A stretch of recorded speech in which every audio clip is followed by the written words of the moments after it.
प्रातः क्लास चल रहा था 2268 का चौथे पेज के मध्य में बात चल रही थी।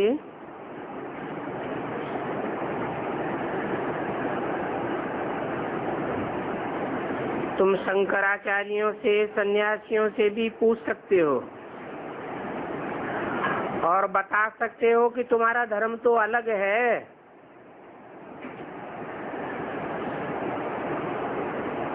वो तो बाद में आता है। शुरू में तो जरूर एक आदि सनातन देवी देवता धर्म होगा।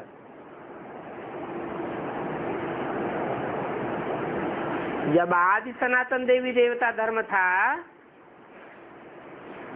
तो और सभी धर्म मुक्ति में थे।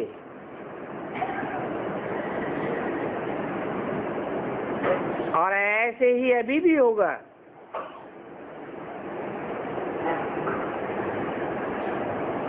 तुम बच्चे तो मुक्ति में जाने का सहज उपाय बताते हो और वो तो कितनी हठयोग क्रियाएं आदि सिखलाते हैं।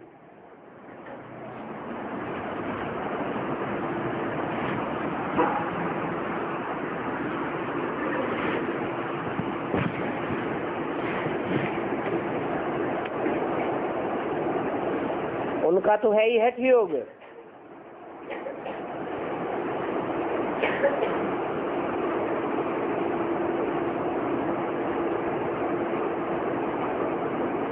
तुम तो मुक्ति में जाने के लिए बहुत सहज सहज बातें बताते हो।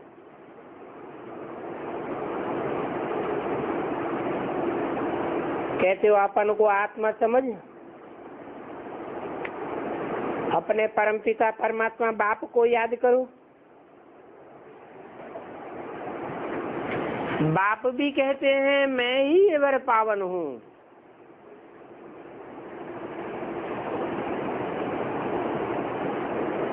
जो एवर पावन है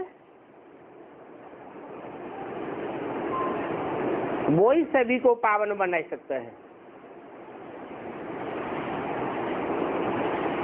एवर पावन का मतलब उसकी प्योरिटी की शक्ति का कितना भी कोई संग का रंग ले, उसकी पवित्रता कभी क्षीण नहीं होती है। इसके लिए शास्त्रों में एक श्लोक भी बनाया हुआ है, पूर्णमिदं पूर्णमदः पूर्णात् पूर्णमुदच्यते। वो पूर्ण है।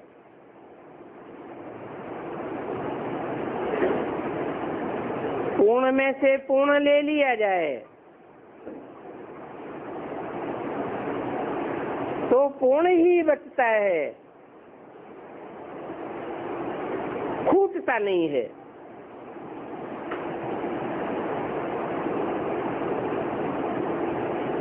अर्थात वो एवर प्योर है। और इस दुनिया के जो भी मनुष्य मात्र हैं, चाहे धर्म पिताएं हो, धर्मात्माएं हो, महात्माएं हो, वो सब संग के रंग में आने से खूट जाते हैं। उनकी प्योरिटी समाप्त हो जाती है। इसलिए जो संग के रंग में आकर के प्रभावित हो जाते हैं, नीचे गिर जाते हैं, वो औरों को पतित से पावन नहीं बना सकते। स्वयं पतित होने वाला दूसरों को पावन कैसे बना देगा?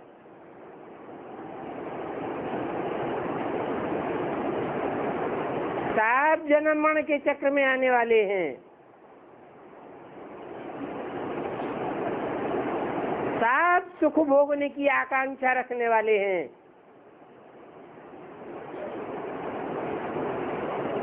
जो भी पाठधारी रंगमंच पर आत्माएं हैं सब भोगी हैं।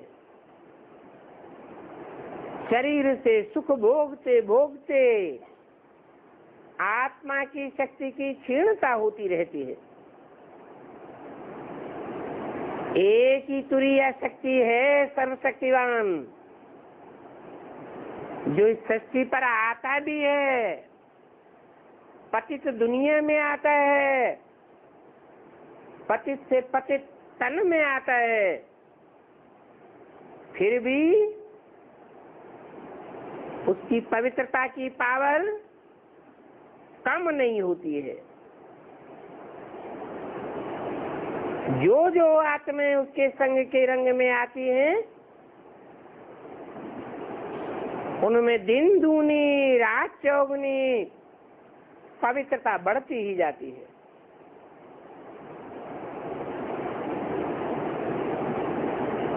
तो बोला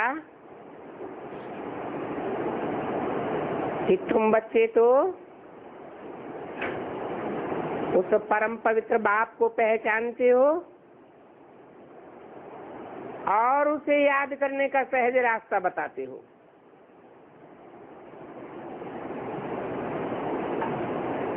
वो तो कठिन कर देते हैं, निराकार बताए देते हैं, सर्वव्यापी बताए देते हैं।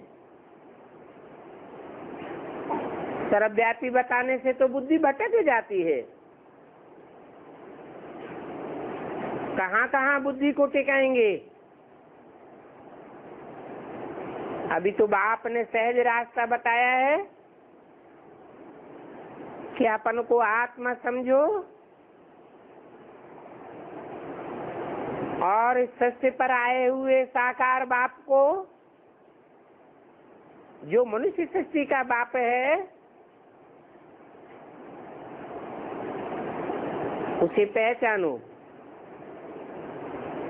वो क्रिएटर है। क्रिएटर और क्रिएशन का संबंध साकार में होता है। उस क्रिएटर में वो निराकार परम पिता परमात्मा शिव प्रवेश करता है और पहचान देता है कि मुझे याद करो, मैं ही एवर पावन हूँ। जिस मुकर्रर रथ में मैं प्रवेश करता हूँ, उसको भी एवर पावन नहीं कहेंगे। अभी उसे भी एवर पावन तब कहेंगे जब सुप्रीम सोल बाप उस आत्मा को आप समान बनाए लेते हैं। तो मुझे ही कहते हैं पतित पावन। पतितों को पावन बनाने वाला।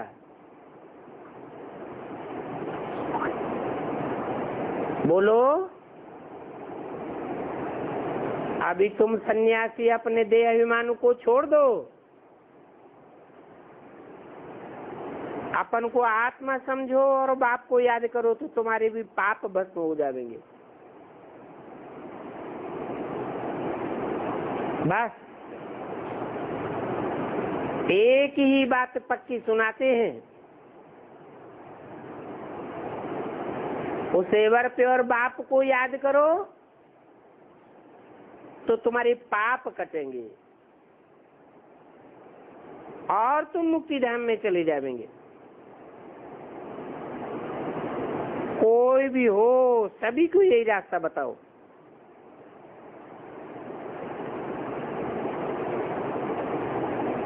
कोई मानेगा, कोई नहीं मानेगा।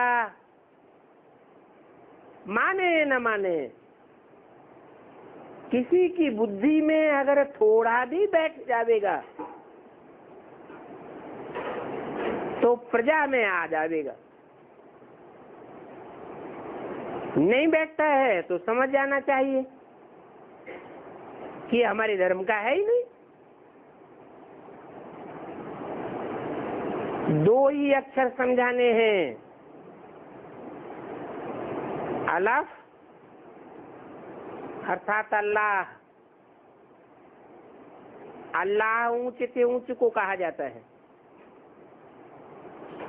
ऊंच और नीच की गणना इस साकार सृष्टि पर ही होती है। निराकारी दुनिया में ऊंच और नीच की बात नहीं है।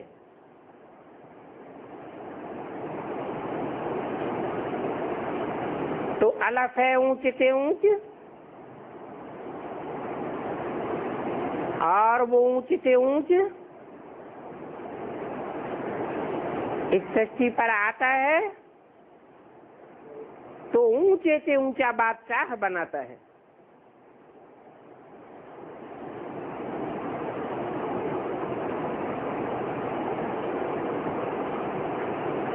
पिछाड़ी में फिर एक ही बात कहते हैं,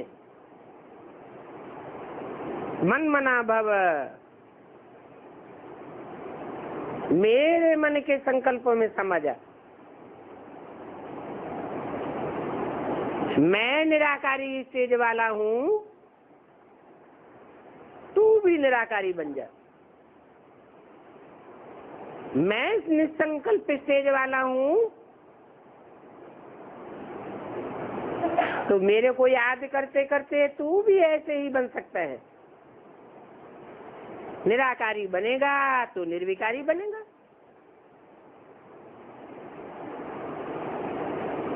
तो निरहंकारी भी कहा जाएगा।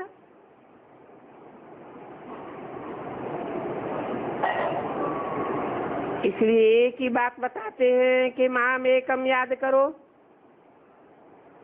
फिर जो जितना याद करे। अपनी याद का मीटर देखते रहो कि हमारी याद कितनी सहज होती जाती है।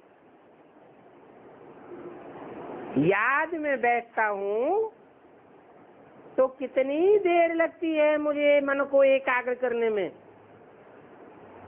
ये मीटर देखते रहो। जो मीटर वाले होते हैं, पानी के मीटर वाले या बिजली के मीटर वाले, उनके पास भी तो मीटर होता है ना।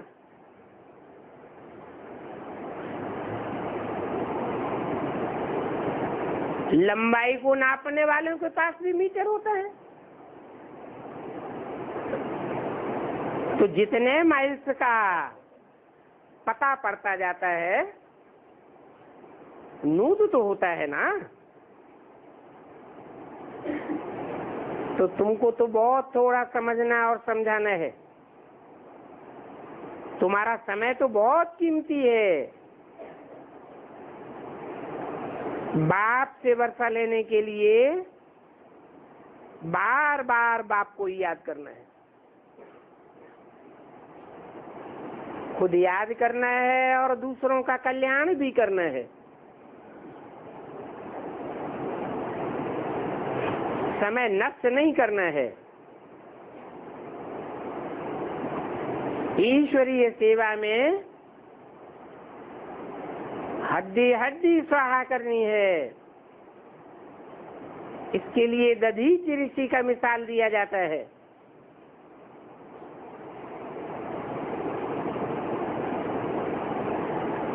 तो मित्र संबंधी आदि जो भी मिले उनको बोलो कि हम तो सिर्फ एक ही बात सुनाते हैं कि हम सब भाई भाई हैं, सब एक पिता के बच्चे हैं।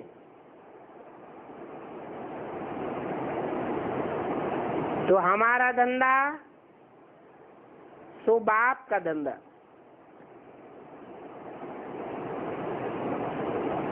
बाप का धंधा है सबको पैगाम दो। हम भी पैगंबर के बच्चे पैगंबर हैं,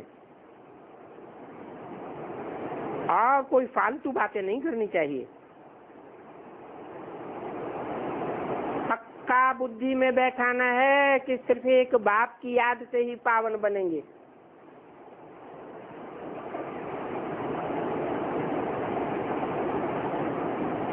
अपन धाम दो ही हैं, एक शांति धाम और दूसरा सुख धाम।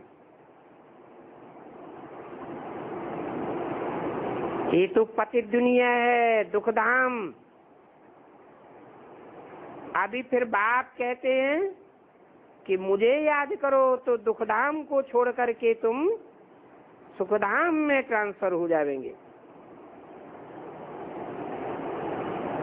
पहले शांति धाम जाएंगे। जिसको समझाना है उसकी नब्ज भी देखनी पड़ती है। उन लोगों को तो पता ही नहीं है कि दुनिया का विनाश होना है।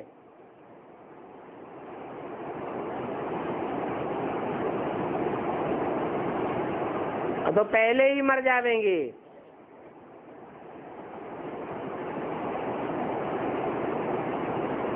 तुम्हारी बातें सुनने के लिए उनको फुर्सत ही नहीं है,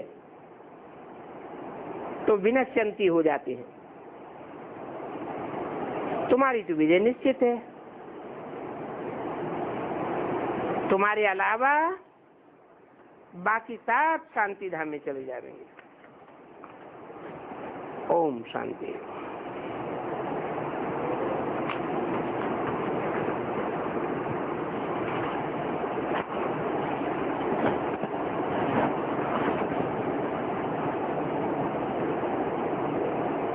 अगला प्रातः क्लास है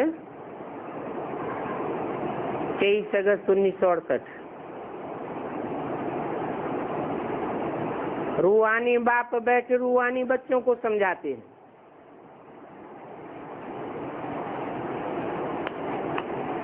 जब भी मुरली शुरू होती है तो अक्सर करके ये बात क्यों बोलते हैं, क्यों याद दिलाते हैं कि रूहानी बाप बैठ रूहानी बच्चों को समझाते हैं। इसलिए याद दिलाते हैं कि 63 जन्म की रग पड़ी हुई है देहधारियों के संग के रंग में आने की। देहधारियों को देखते हैं तो देहधारियों की ही याद आती है।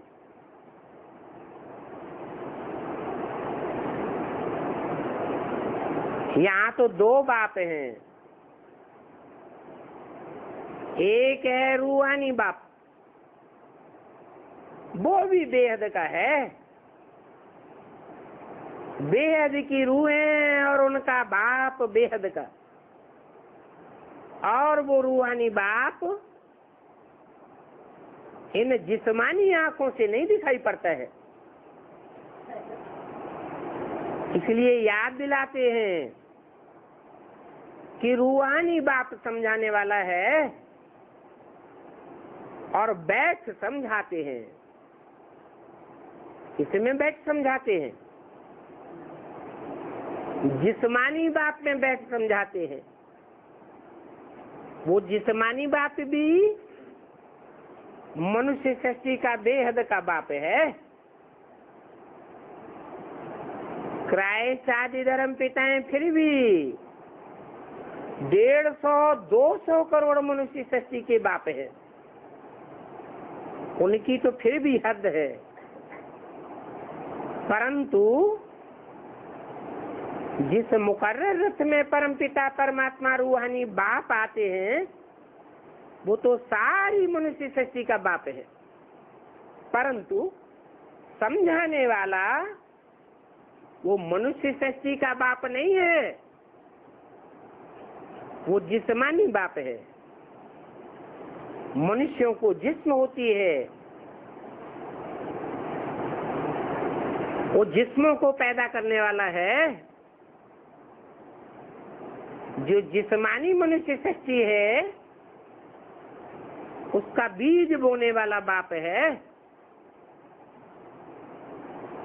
500 करोड़ मनुष्य सृष्टि के पहले पत्ते को भी जन्म देने वाला बाप है, परंतु वो समझाने वाला नहीं है। समझाने वाला रूहानी बाप है। बताते हैं कि मुझे ये बातें समझाने में मजा आता है। किसको? रूहानी बाप को ये रूहानी बातें समझाने में बहुत मजा आता है।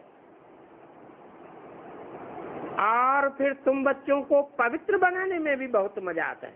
और क्या? जितना जितना मैं तुम बच्चों के संसर्ग संपर्क संबंध में आता जाता हूँ, और जितना जितना तुम बच्चे मेरे को लगाव पूर्वक याद करते हो, उतना तुम पवित्र बनते जाते हो। इसलिए ही कहते हैं कि पतित पावन बाप को याद करो। पतितों को पावन बनाने वाला वो निराकार रूहानी बाप है। जब गाते हैं पतित पावन सीताराम, तो गाने वाले भक्तों की बुद्धि साकार की ओर चली जाती है या रूहानी बात की ओर जाती है? तो ये बात तो झूठी हो गई। क्या कि राम और सीता पतितों को पावन बनाने वाले हैं? बाप भी बार बार समझाते हैं, तुम सब सीताएं हो, चाहे मेल हो और चाहे फीमेल हो, सब रावण की जेल में हो। अच्छा, उसमें प्रजापिता आ गया कि नहीं आ गया है? क्या अलग कर दिया? वो भी आ गया। वो भी रावण की जेल में आता है कि नहीं आता है? आता है। तो वो ये समझे कि मैं तो राम हूं, ये तो झूठी बात हो गई। परम पिता परमात्मा शिव ज्योति बिंदु रूहानी बाप के सामने वो भी क्या है? सीता है या राम है? वो भी सीता है। फिर राम कौन है? निराकार राम है। निराकार का मतलब क्या? निराकार का मतलब जो इन आंखों से देखने में नहीं आता है। वो निराकार बाप शिव ज्योति बिंदु, उनका नाम शिव ही है। वो नाम कभी भी बदलता नहीं है। फिर ये राम नाम कहाँ से आ गया है? शास्त्रों में जो भी नाम है किस आधार पर है? काम के आधार पर है। वो शिव काम करता है या करता है? वो तो करता है।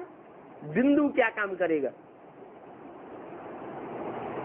बिंदु कोई काम नहीं करता। जब वही बिंदु साकार में प्रवेश करता है तो काम करता है। क्या काम करता है? उसका मुख्य काम क्या है? पतितों को पावन बनाना। तो सब पतितों को एक साथ पावन बनाता है या नंबरवार बनाता है? जो पतितात्माएं पहले पहले पावन बनती हैं, वो बाप से राजयोग सीखने वाली आत्माएं हैं। राजयोगी हैं, हठ योगी नहीं है। उन राजयोगियों में जो उत्तम से उत्तम है, पार्ट बजाने वाला हीरो पार्टधारी, उसमें जब मुकर्रर रूप से प्रवेश करते हैं तो उन योगियों को जो परम पिता परमात्मा से राजयोग सीखते हैं उन्हें बहुत मजा आता है। जितना बाप को पतितों को पावन बनाने में मजा आता है उतना उन योगियों को भी सहज राजयोग सीखते समय बहुत आनंद आता है। कोई कहते हैं हमारा तो योग ही नहीं लगता, हमें तो बहुत कठिनाई होती है, बहुत परेशानी होती है, हमें तो चेहरा भी नहीं याद आता। उस चेहरे में प्रवेश होने वाला वो ज्योति बिंदु, उसकी याद तो बहुत दूर की बात हो गई। हमें तो वो आधार भी याद नहीं आता। तो इससे क्या साबित होता है? इससे साबित होता है कि उनका राजयोग का जो फाउंडेशन है वो ही कच्चा है। फाउंडेशन पक्का न होने की वजह से जो भी राजयोग की बिल्डिंग है वो कमजोर होती रहती है। जो आत्माएं जिस समय ज्ञान में आई, बाप को पहचाना, उसी समय जो जितने अलर्ट हो जाते हैं तो उनको बहुत आनंद आता है। जिसका आदि अच्छा उसका मध्य और अंत भी अच्छा होता है। फिर भी कहते हैं सर्व का सदगति दाता एक ही बाप है और कोई है नहीं। 500-700 करोड़ जो भी मनुष्य मात्र हैं, जो भी मनुष्यों की आत्माएं हैं, उन सब की सदगति करता है। हाँ, कोई की 1 जन्म की सदगति होती है और कोई की 21 जन्मों की भी सदगति होती है। ये भी तुम ही समझते हो कि अभी घर जरूर जाना है। किसको किसको घर जाना है? मनुष्यों को घर जाना है कि ब्राह्मणों को घर जाना है? ब्राह्मणों को घर जाना है? आत्माओं को घर जाना है। पुरुषार्थ जास्ती कराने के लिए बाप कहते हैं कि ये याद की यात्रा बहुत जरूरी है और सब्जेक्ट इतने जरूरी नहीं है जितनी याद की यात्रा जरूरी है। याद से ही पावन बनेंगे। कोई कहे हम सेवा से पावन बन जाएंगे, ज्ञान सुन करके और सुना करके पावन बन जाएंगे, धारणा करने और कराने से पावन बन जाएंगे। नहीं, कैसे पावन बनेंगे? याद से पावन बनेंगे। याद से ही क्यों कहा? इसलिए कहा कि जिसका हम संग करते हैं इंद्रियों से, चाहे वो ज्ञान इंद्रियां हो चाहे कर्म इंद्रियां हो। मान लो किसी को आंखों से देखते हैं तो याद नहीं आवेगा? याद आवेगा। तो याद का कनेक्शन है। जितना प्रैक्टिकल जीवन में संग का रंग लगता है उतनी याद जरूर आती है। और संग का रंग भी अगर अटैचमेंट पूर्वक है तो याद और ही जास्ती आवेगी। अटैचमेंट कहीं दूसरी जगह लगा हुआ है। संग भले शरीर के साथ है कंधे पर चढ़े हुए हो, सरेंडर ही हो गए हो, लेकिन बुद्धि कहीं, मन बुद्धि कहीं दुनिया में, बाहर की दुनिया में दूसरी ओर लगी हुई है, तो संग का रंग लगेगा? नहीं लगेगा। और गहरी याद आवेगी है? नहीं आवेगी। इसलिए बताया कि याद से ही पावन बनेंगे, और याद में भी जितनी अभिविचारी याद होगी उतने जाती जल्दी पावन बनेंगे। विविचारी याद होगी तो पावन बनने में देरी लग सकती है। तो मुख्य है याद की यात्रा, दूसरे नंबर में है पढ़ाई। तो बताया कि पहले तो अलफ बाप को याद करो, पीछे बादशाही की बात, जिसके लिए तुमको डायरेक्शन देते हैं। तुम जानते हो कि हमने 84 जन्म कैसे लिए हैं।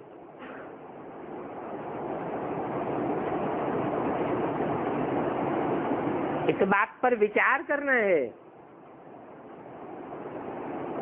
फिर तुम जान जावेंगे कि तमो प्रधान से सतो प्रधान कैसे बनना है। जैसे ऊंची देवताई स्टेज से नीचे उतर करके राक्षसी स्वभाव वाले बने, ऐसे ही नीचे से फिर ऊंच बनने के लिए क्या करना पड़ेगा? है? अरे नीचे गिरे हैं अनेकों की याद से, अनेकों के संसर्ग संपर्क संबंध में जन्म जन्मांतर आते रहे तो नीचे गिर गए। अब क्या करें?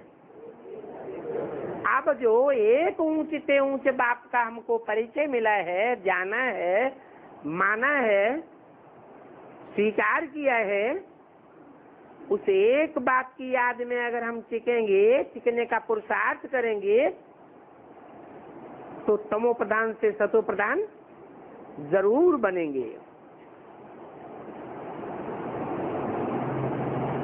सतो प्रधान बनेंगे, फिर सतो प्रधान से फिर तमो प्रधान बनेंगे। ऐसे नहीं कि एक बार सीढ़ी चढ़ गए तो फिर सदा काल चढ़े ही रहेंगे, नहीं, फिर उतरना भी है। अब फिर तमो प्रधान से सतो प्रधान बनना है। अभी लक्ष्य क्या है? है? अभी दोनों ही लक्ष्य हैं या एक लक्ष्य है? है? तमो प्रधान से सतो प्रधान बनने का लक्ष्य है, दूसरा लक्ष्य तो नहीं है। क्या कि सतो प्रधान बनकर फिर तमो प्रधान भी बनना है। कोई कोई ऐसे भी है जो बार बार बोलते हैं भक्ति से नीचे उतरना होता है। भक्ति नहीं करेंगे तो ज्ञान कैसे मिलेगा? भक्ति पूरी होगी तभी तो भगवान की पूरी पहचान होगी। तो बुद्धि में क्या बैठा हुआ है? नीचे उतरना है या चढ़ना है? तो नीचे उतरने वाली बात हो गई? नहीं, अभी तो हमें पक्का पक्का नीचे से ऊपर चढ़ना है, चढ़ती कला में जाना है। उतरती कला की तो बात ही नहीं। भला माया हमारा पीछा नहीं छोड़ती है, माया तो हमको नीचे गिराती है, परंतु हमारा लक्ष्य से क्या है? पतित से पावन बनना है, क्योंकि हम बेहद के बाप के बच्चे बने हैं। जब उतरते हैं तो बेहद के बाप का हमको ज्ञान होता ही नहीं, और अभी तो हमको बेहद के बाप का ज्ञान है, इसलिए ऊपर ही चढ़ने का लक्ष्य रखना है, नीचे गिरने की बात नहीं होनी चाहिए। और ये भी जानते हो कि बाप तो एवर पवित्र है, सत्य है पावन दुनिया। उस पावन दुनिया में एक भी पतित नहीं होता है। सत्युग में ये पतित पने की कोई भी बातें नहीं होती हैं। तो मूल बात है पावन बनने की। अब पवित्र बनो तो नई दुनिया सत्युग में आने लायक बनो। उसके लिए प्रयास करना है, खुद भी पावन बनना है और दूसरों को भी पावन बनाना है। वहां नई दुनिया में कोई भी पतित नहीं होते, वहां सब पावन होते हैं। और यहाँ पुरानी दुनिया में सब पतित हैं। जो अभी सतो प्रधान बनने का पुरुषार्थ करते हैं वो ही सतो प्रधान दुनिया का मालिक बनेंगे। तो मूल बात एक ही है कि बाप को याद करके सतो प्रधान बनना है। बाप कोई जास्ती मेहनत नहीं देते हैं, सिर्फ कहते हैं कि अपन को आत्मा समझो, बार बार कहते हैं। तो पहले पहले यही सबक पक्का करो कि हम देह नहीं है, हम आत्मा हैं। बस जो बड़े आदमी होते हैं जाति नहीं पढ़ाते हैं। जितना बड़ा प्रोफेसर होगा सारा दिन पढ़ाता होगा कि 1-2 घंटा लेगा, थोड़ा पढ़ाता है। 2 अक्षरों में सारा समझाई देते हैं। बड़े आदमी को तकलीफ ज्यादा नहीं दी जाती है। ये भी तुम जानते हो कि सतो प्रधान से तमो प्रधान बनने में भी कितने जन्म लग गए हैं? कौन बताएगा कितने जन्म लग गए हैं? कोई एक हाथ उठा के बता दो कितने जन्म लग गए हैं? 63 जन्म। अच्छा, 63 जन्मों से पहले जो 21 जन्म हुए उनमें नीचे नहीं गिरे, कलाएं कम नहीं हुई हैं? तो ये कैसे कह सकते हैं कि सिर्फ 63 जन्म ही लगे? अरे सतो प्रधान पहले जन्म में होते हैं या त्रेता के अंतिम जन्म में भी सतो प्रधान होते हैं? सत्युग के अंत में सतो प्रधान के हैं? नहीं। तो प्रश्न ये है कि सतो प्रधान से तमो प्रधान बनने में कितने जन्म लगे? 84 जन्म लगे। 63 जन्म नहीं कहेंगे, 84 जन्म लगे हैं। सतो प्रधान से तमो प्रधान बनने में कितना टाइम लगता है?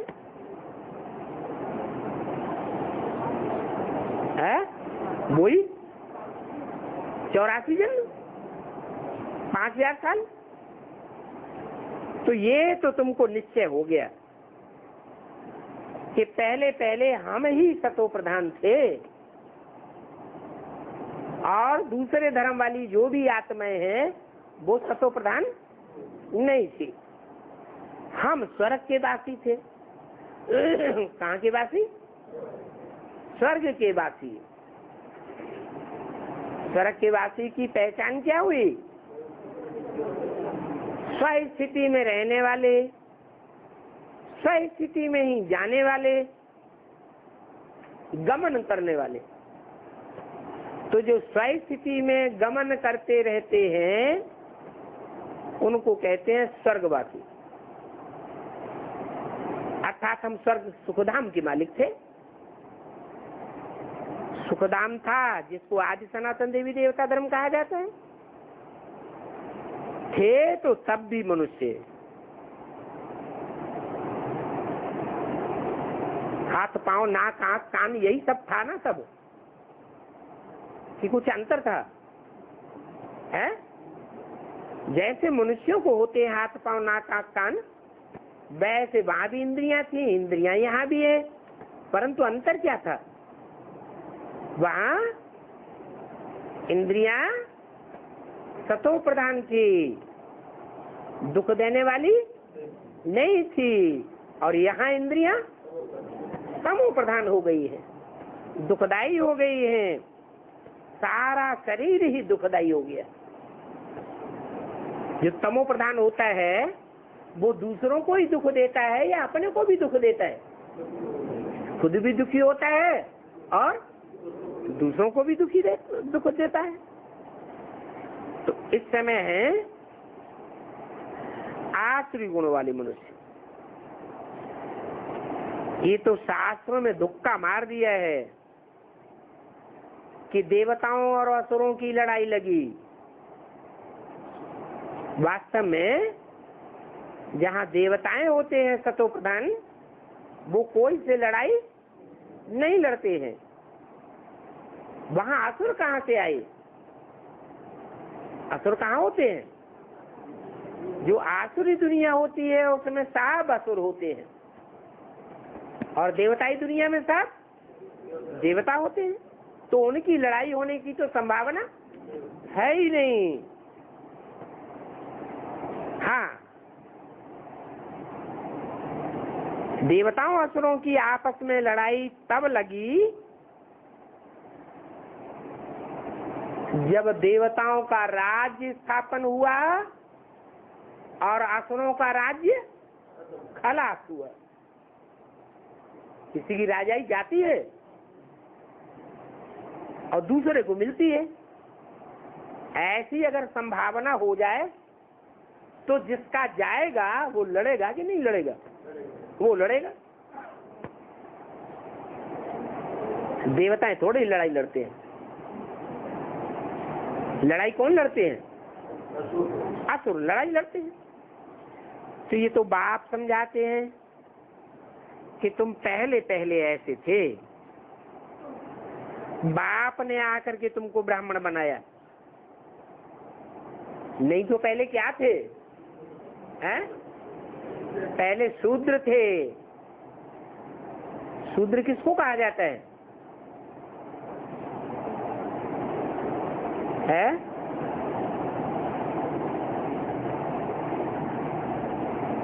आज से 400-500 साल पहले तुलसीदास ने भी लिखा था, भय वर्ण शंकर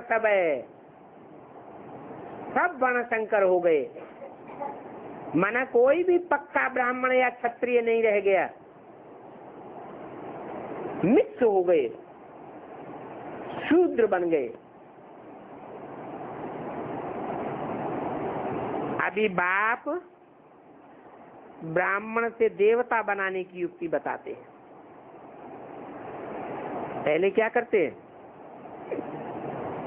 पहले शूद्र से ब्राह्मण बनाते हैं। ये एक प्रयास हुआ। फिर बाद में ब्राह्मणों को देवता बनाते हैं। ब्राह्मण किसके द्वारा? ब्रह्मा द्वारा ब्राह्मण बनते हैं। फिर देवता किसके द्वारा बनेंगे?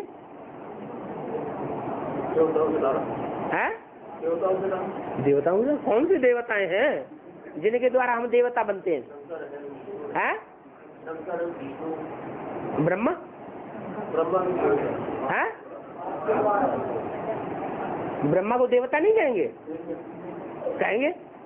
दाढ़ी मूछ वाले को देवता क्यों नहीं कहेंगे? है? दाढ़ी मूछ वाले को देवता कहेंगे कि नहीं कहेंगे? अब नहीं बोलते।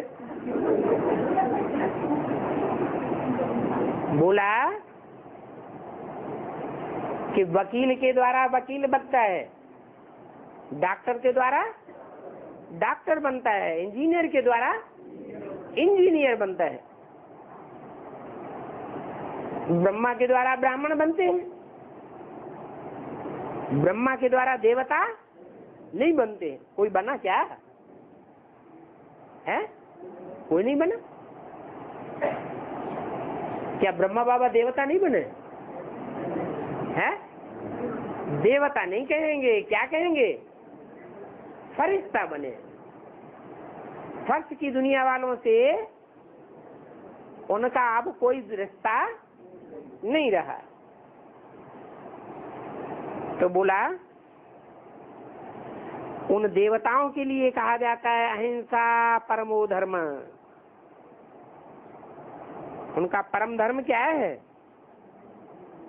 उनका परम धर्म है अहिंसा।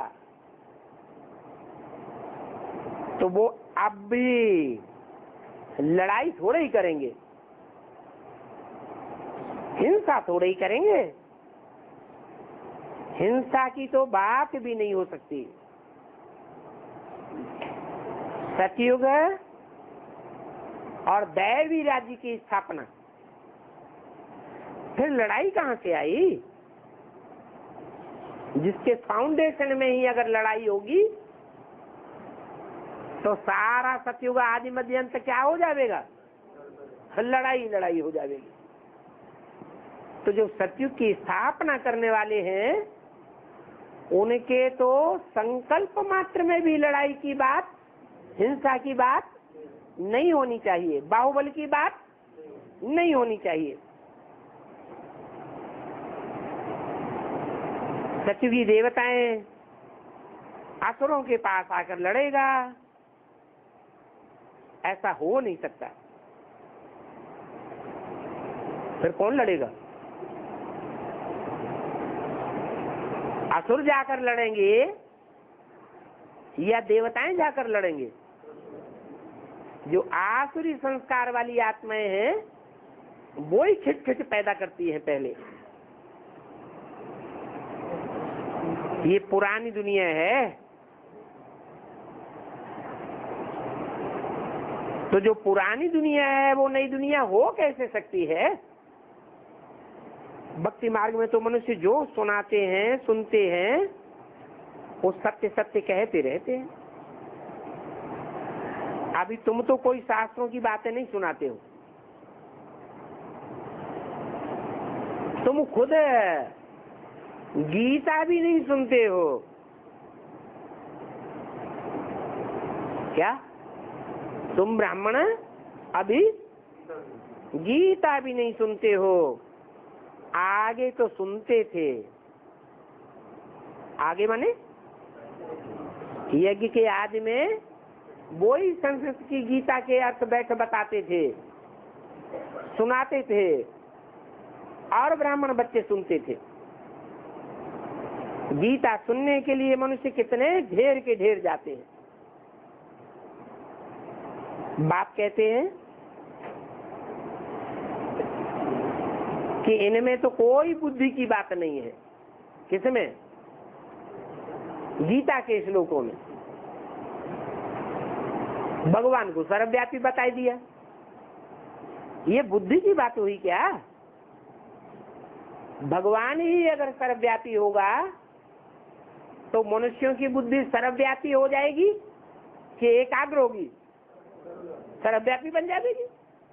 ये तो और ही बुद्धि को भटकाना हुआ, बिल्कुल पत्थर बुद्धि बन गए।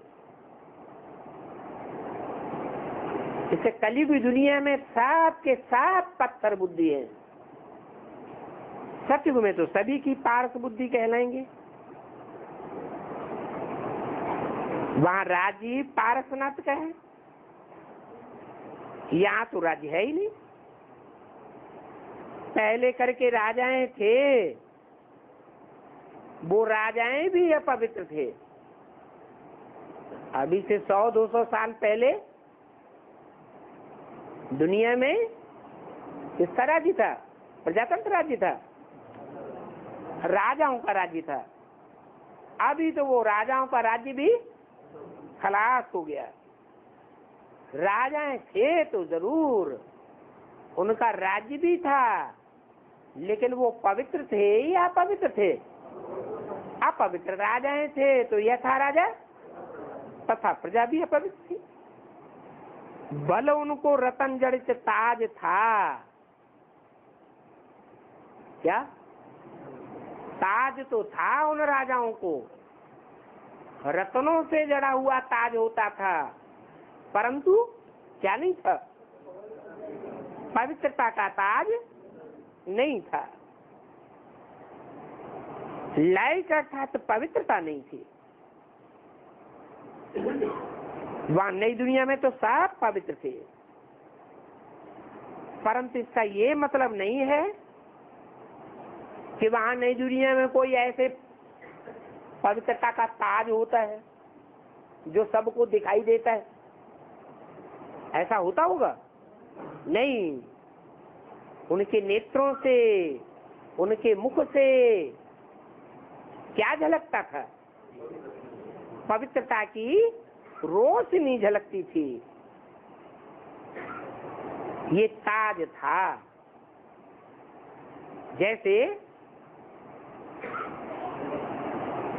क्राइस्ट, गुरु नानक,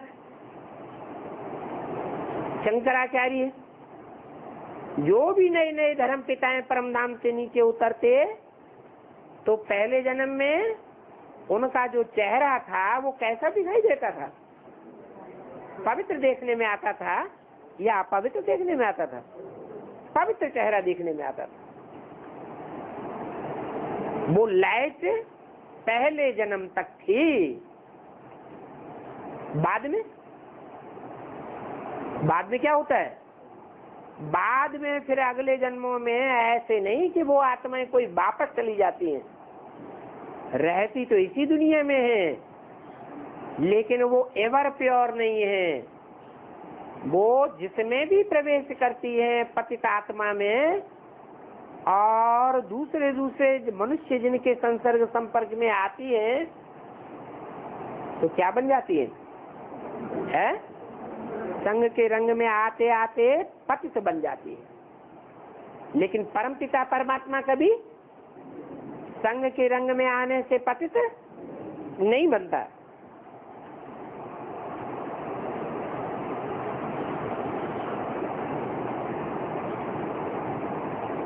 तो ये जो चित्रों में पवित्रता की निशानी दिखाई जाती है, ये किस समय की बात है?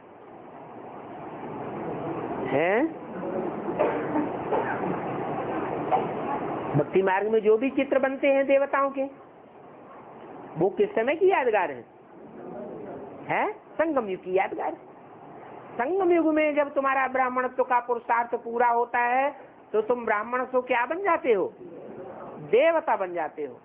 और जिस क्षण तुम देवता बनते हो उस समय तुम्हारे चेहरे पर भी वो पवित्रता की लाइट देखने में आती है। बाकी ऐसी कोई लाइट होती नहीं है। वो लाइट ही ना आंखों से दिखाई पड़ने की चीज नहीं है।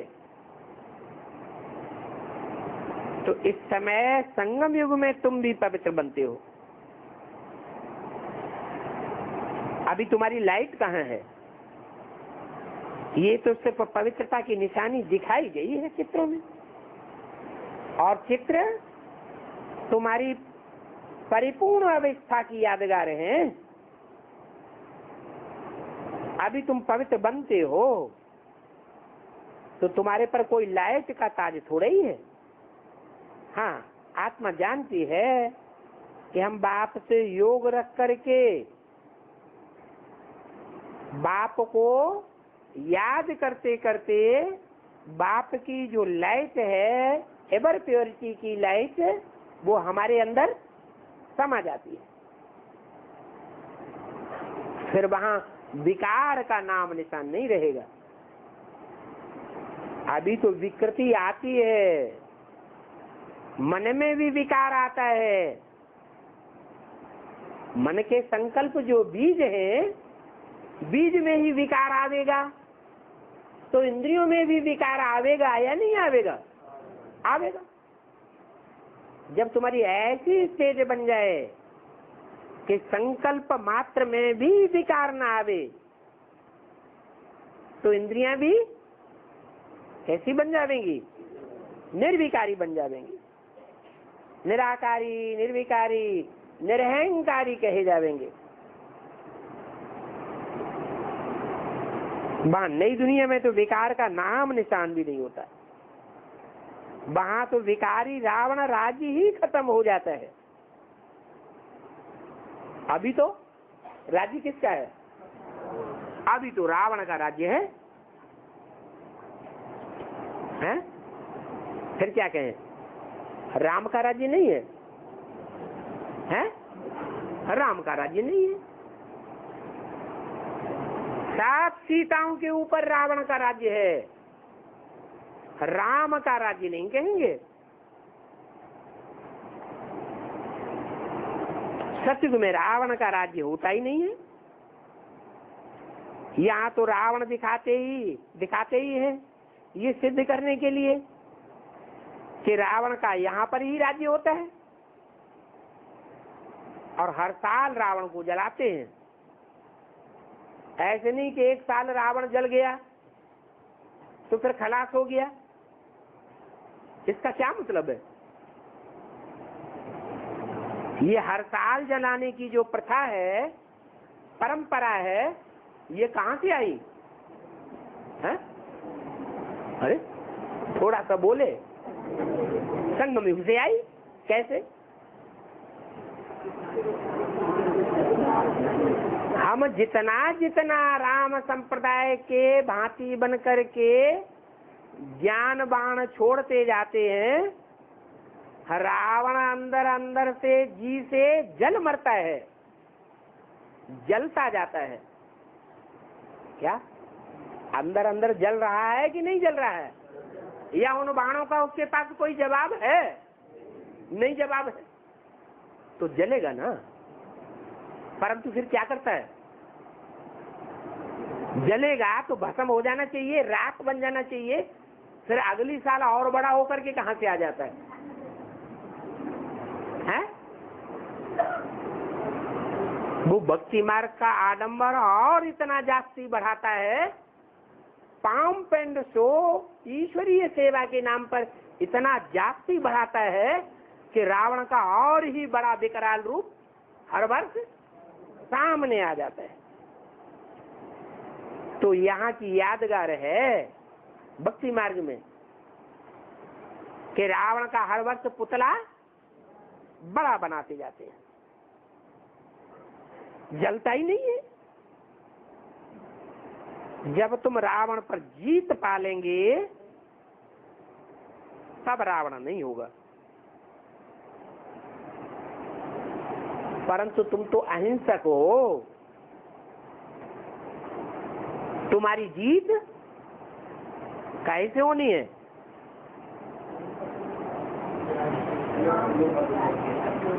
तुम्हारी जीत इंद्रियों के बल से नहीं होगी। ये वाचा भी क्या है?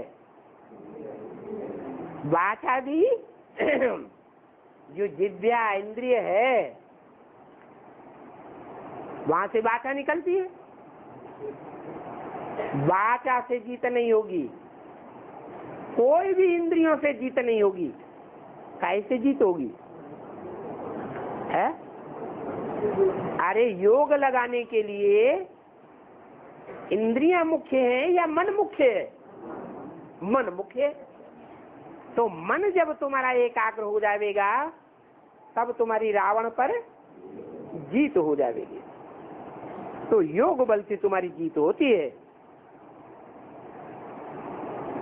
योग बल कहो, याद बल कहो।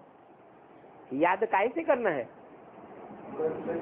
इंद्रियों से ना याद किया जाता है क्या? इंद्रियों से थोड़ा याद किया जाता है। कैसे याद करते हैं? मन बुद्धि से याद किया जाता है। तो याद की यात्रा से हमारे जन्म जन्मांतर के पाप भस्म होते हैं। ये बात भी तुम जानते हो क्या? क्या? और धर्म की आत्माएं जो ब्राह्मण संप्रदाय में बैठी हुई है, वो फिर भी अपना वाचा का बल, इंद्रियों का बल, बाहुबल दिखावेंगी।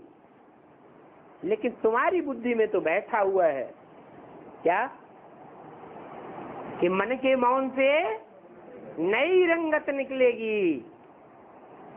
जब कोई सहारा काम नहीं देता तब अंत में ये बात बुद्धि में बैठेगी कि बाप की याद के सिवाय हमारी जीत होने वाली नहीं है। ओम शांति।